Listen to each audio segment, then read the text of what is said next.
So, ladies and gentlemen, greetings to all of you. Today I would like to talk about 4 things and additional 2, so quite a lot. And as you can see here, first I would like to talk about philanthropy, then some words about the EU and NATO, then about the world web, and finally theme for K-pop. And then also additional to that follows the video from animals and of course the story at the end. So about philanthropy, I would like to say that I'm really lucky that I have friends who are wealthy and influential and also very good because they are supporting the art, whether it's music, it's fashion or stories or whatever. And this began actually, they said that the Renaissance began with this when Medici in Italy, wealthy family of bankers, supported artists, and one of the famous is Leonardo da Vinci. They supported him. So in that time, the art really flourished and science as well. So I'm really lucky that I'm in this and I like to do this job. Then second, I would like to talk about EU and NATO, and here would like to point out that General Secretary of NATO, Mark Rutte, is a really good man. I'm learning from him how he handles the situation, really good. And also our President of Commission, Ursula von der Leyen, and Vice President Kaja Kallas, they're all good. Sometimes I'm watching them, how they're doing, and I must say that I'm really satisfied that they decided 800 and something billions for the army, and it seems the times are like that we need the army. And here I agree with everything. I actually also said, if you watch the videos from 2 years ago, that we should go to 5%, at least temporary, and now this is becoming true.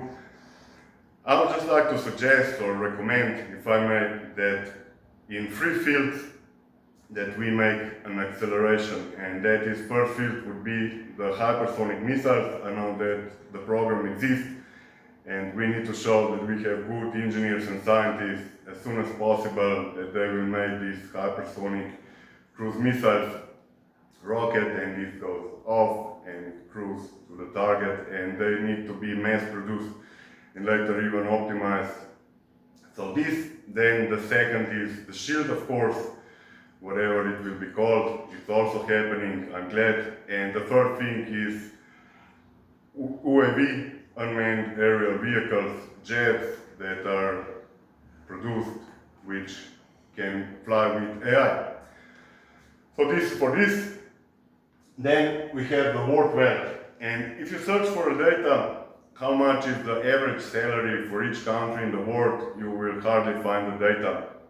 But we don't give up, and what we search for, you can ask AI and to give you in ascending order or descending, which countries of the world, and you search for GDP per capita. GDP per capita.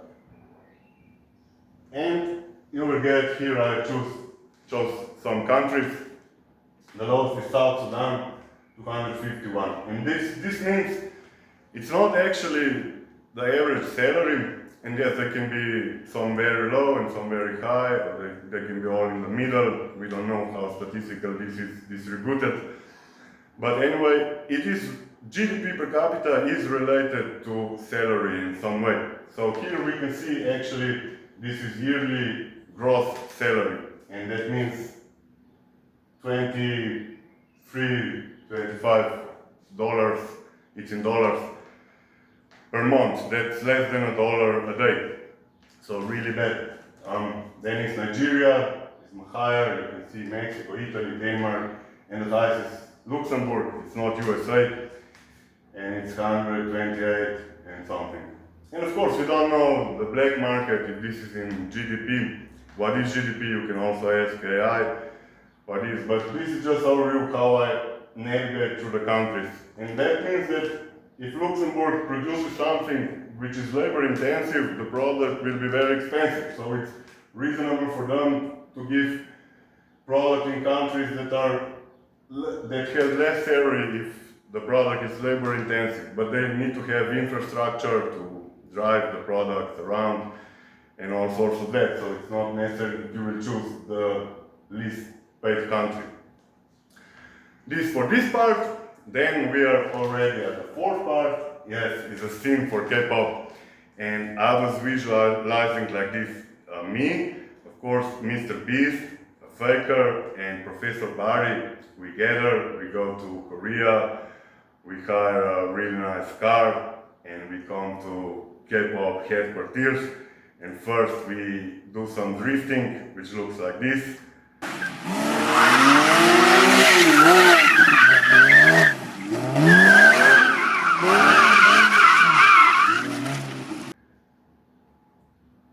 And after that, ladies are watching us from the windows, they're nervous, we are nervous, and they start to check in the mirror if they look good, everything's fine. Then we come in, it's a really intense situation, and they present us, they're standing there, we come, and then we probably relax, shake our hands, give some kisses, exchange, and yeah, this is how I imagine, this is my fantasy. And as told before, at the end, some animals waits for you in the story, which I hope you will like, as always. So thanks for watching and have a nice day. Look what we got here.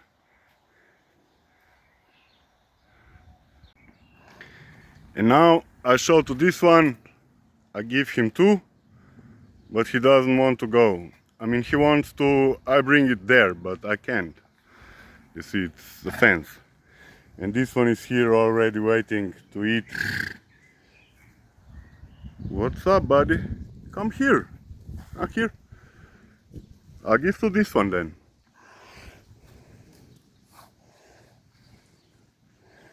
He's really happy. Good. As usual, they like my food. You see the tail is wagging. So this is how it is today. Elira was a beautiful and smart lady who ran a company that produced ventilators for cooling. One day she saw in the magazine how computational fluid dynamics, CFD, can improve machines' performance, and thus she decided to hire a CFD engineer. When an unusual hippie named Konchi, with a penchant for the psychedelics, who could make virtual colors dance and intertwine in mesmerizing patterns, arrived for an interview, he got the job immediately and immersed himself in his new role. He was good, exceptionally good, at making the digital world come alive. One day, a mischievous thought sparked in his mind. He began to simulate Elira's name, letter by letter, in swirling iridescent fluids. But then the glitches started. Sometimes the fluid simulation of Elira's name would suddenly ripple with unexpected colors, shades of magenta and gold, that weren't in his original palette. Other times the letters would subtly rearrange themselves. Konchi would scratch his head, blaming it on an errant line of code, a bug he couldn't quite pinpoint. He'd spent hours debugging, convinced his system was simply acting up. He'd often catch Elira observing him from her office, a faint, enigmatic smile playing on her lips. She'd wave, and he'd offer a shy, loop-sided grin in return, his heart doing a little extra beat. He was falling for her, a free-spirited coder captivated by the elegant CEO. One evening, as he was packing up, he saw Elira still in her office. The simulation of her name was still running on his screen. Konchi stared, his jaw slightly agape. He looked at the code, then back at the screen. This wasn't a random error. This was deliberate. He heard a soft chuckle behind him. Elira stood in his doorway, her eyes twinkling with amusement. "Nice work, Konchi," she said, her voice a warm melody. "That last glitch was my favorite." Konchi's mind raced, connecting the dots. He finally understood. She had been manipulating his simulation, sending him coded messages of her own, cloaked in the guise of technical malfunctions. "You were doing that," he stammered. Elira walked closer, her smile softening. "Well, you were having so much fun with my name. I thought I'd join the game. It's a bit of a surreal way to flirt, isn't it?" He looked from the glowing, pulsing heart of his screen to Elira's radiant face. Love, he realized, didn't always arrive in a predictable linear fashion. Sometimes it manifested in the vibrant chaos of a digital glitch, in a shared language of code and color, in a surreal dance between two souls who found connection in the most unexpected way.